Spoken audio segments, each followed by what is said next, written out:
আসসালামু আলাইকুম। আজ আমরা যাচ্ছি মিরপুর বেনারসি পল্লী। তো সেখানে কিছু কেনাকাটা করবে আপনাদের আপা। তো সেই উদ্দেশ্যে সকাল সকাল আমরা বেরিয়ে পড়লাম মিরপুর উদ্দেশ্যে। তো প্রথমে আমরা রিকশায় আগারগা যাব। আগারগা থেকে প্ল্যান আছে যদি মেট্রো রেল পাই তাহলে সেখান থেকে আমরা মেট্রোতে করে মিরপুর 10-এ চলে যাব। আর যদি না হয় তাহলে হয়তো ওইখান থেকে লোকাল যে কোনো একটা ট্রান্সপোর্টে যাব।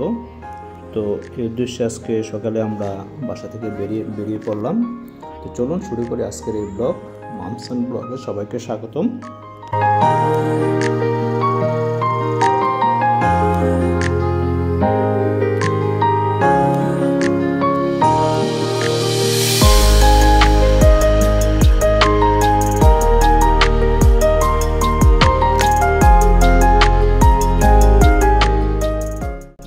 রিক্সা থেকে নেমে মেট্রোতে ওঠার জন্য যখন আগারগা স্টেশনে গেলাম তখন গিয়ে জানতে পারি যে আজকে যেহেতু শুক্রবার ছিল এটা, তো মেট্রো 3টার পরে ছাড়বে।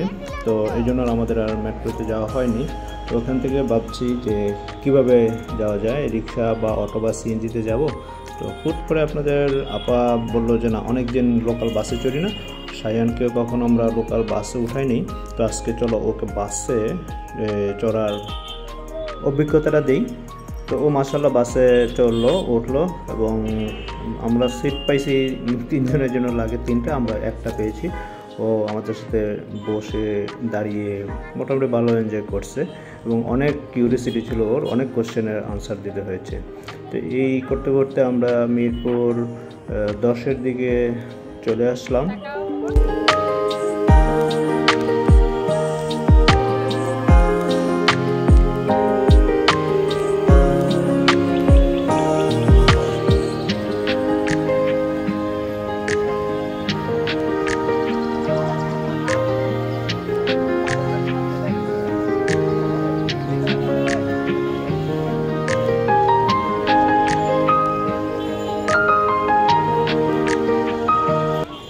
মিরপুর 10 আমরা ওভারব্রিজ দিয়ে রাস্তা পার হয়ে ওপারেই মিরপুর বেনারসি পল্লী। তো ঢাকা শহরের মিরপুরের চারপাশ ফ্রেন্ডকে দেখালাম, ও খুব এনজয় করছে এবং অবাক দৃষ্টিতে সব কিছুই দেখছে এবং জিজ্ঞেস করার চেষ্টা করছে, কারণ ওখানে আমরা সেভাবে বাইরে বের হওয়ার সুযোগ হয় না। তো এই জন্য আজকে ওখানে বাইরে গেলাম। তো মোটামুটি ভালো সঙ্গ দিয়েছে। তো যাচ্ছি আমরা মিরপুর বেনারসি পল্লীতে।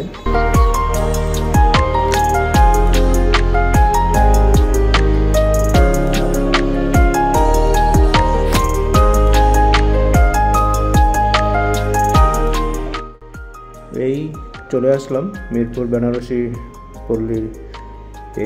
এই তো শুরুতেই আমরা দেখে নিব যে কোথায় ভালো মানের শাড়ি পাওয়া যায়। আপনাদের আপার যেহেতু সামনে স্কুলের বেশ কিছু প্রোগ্রাম আছে, তো সেখানে শাড়ি পরতে হয়, সেই জন্য যাওয়া। তো একটা দোকান দেখলাম, তো দেখার পরে খুব একটা ভালো লাগেনি। তো আমরা সবসময় অলংকার নামে একটি দোকান আছে, ফিক্সড প্রাইস, আমরা সবসময় ওখান থেকেই কেনাকাটা করি দীর্ঘদিন যাবতই।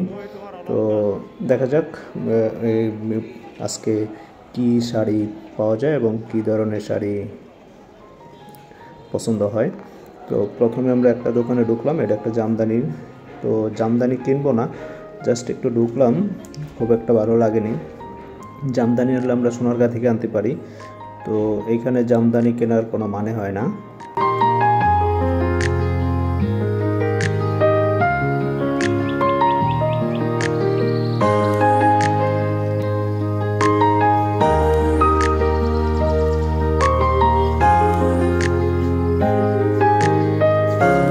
তাই আমরা ওখানে সময় নষ্ট না করে আমরা চলে আসলাম অলংকার বেনারসি শাড়ির দোকানে। তো ওখানে আমাদের পছন্দের এবং বাজেট ফ্রেন্ডলি কাপড় পাওয়া যায়। তো সেই জন্য আপনার আপা সে আস্তে আস্তে উপরে উঠছে। দোকানটা অনেক বড়, তাদের কাপড়ের কোয়ালিটি এবং প্রাইস খুবই রিজনেবল। তো সেই জন্য আমরা সেখানে যাচ্ছি।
কি ফলসের চার্জ আলাদা না?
বেসিক্যালি মিরপুর বেনারসি পল্লী শাড়ি তাদের জন্যই সবচেয়ে বেশি মানে হয় ভালো হয়, যে বিয়ে প্রোগ্রামের জন্য বউয়ের শাড়ি বা বিয়ের জন্য যে এই সমস্ত অনেক শাড়ি তাদের জন্য বেনারসি পল্লীটা সবচেয়ে পারফেক্ট। কারণ এখানে অনেক বেশি কোয়ান্টিটিতে কেনাকাটা করলে ওখানে ভালো ছাড় পাওয়া যায়।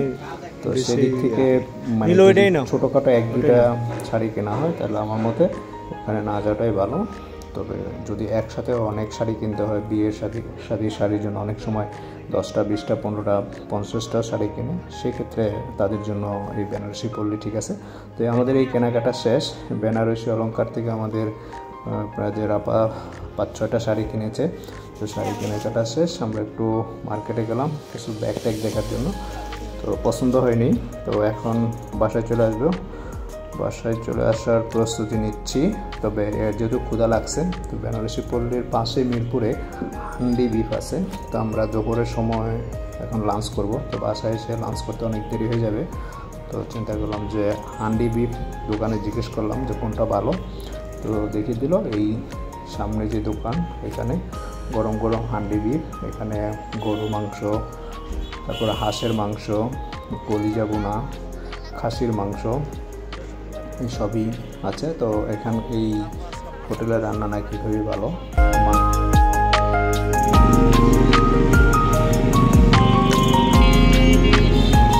কি আছে দেখি করবো, এটার উদান দেখি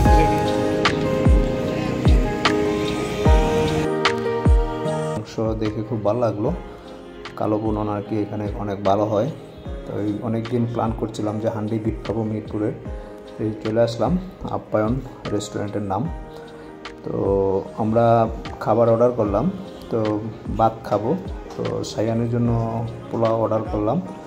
তো ও বাইরে বললো খাবে, কিন্তু দোকানে গিয়ে ওর মাইন্ড চেঞ্জ। ও দুপুরের খাবার খাইলো না আমাদের সাথে, ও খাবে না, বাইরের খাবার খাবে না, ও বাসায় গিয়ে তারপরে লাঞ্চ করবে। তো আমরা লাঞ্চ করতে বসলাম। কালো বোনা নিলাম, টমেটো ভর্তা নিলাম, চিংড়ি ভর্তা নিলাম।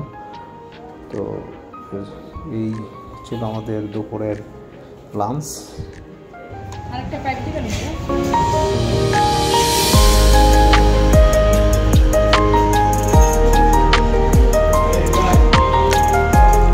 শেষ করে আমরা বাইরে বেরোলাম, যেহেতু সেন কিছু খাইনি, ওকে কেক কিনে দিলাম। আর আমরা গরম গরুর দুধের খাঁটি দুধের চা, তো প্রতি কাপ 20 টাকা নিল। এক কাপ চা নিলাম। তো চায়ের টেস্ট অনেক ভালো, অনেক অসাধারণ একটা চা, ফ্রেশ চা খেলাম। চাটা খুবই ভালো লাগছে। তো চাটা খেয়ে আমরা এখান থেকে এখন সিএনজি নিব, সিএনজি করে তারপরে বাসায় চলে আসব। তো এই ছিল আমাদের আজকের এই মিরপুর বেনারসি পল্লীর এই কেনাকাটার এই ব্লগ। তো আপনাদের যদি ভালো লাগে তাহলে চ্যানেলটাকে সাবস্ক্রাইব করে দিবেন এবং লাইক কমেন্ট শেয়ার করতে দিবেন। হ্যাপি টাইমস একটু খাই দেখবা, ব্লগের সাথেই থাকবেন। যদি হলে অবশ্যই ক্ষমা কি খাচ্ছ দেখবেন। আজকের মতো বিদায় নিচ্ছি, সবাইকে আল্লাহ হাফেজ।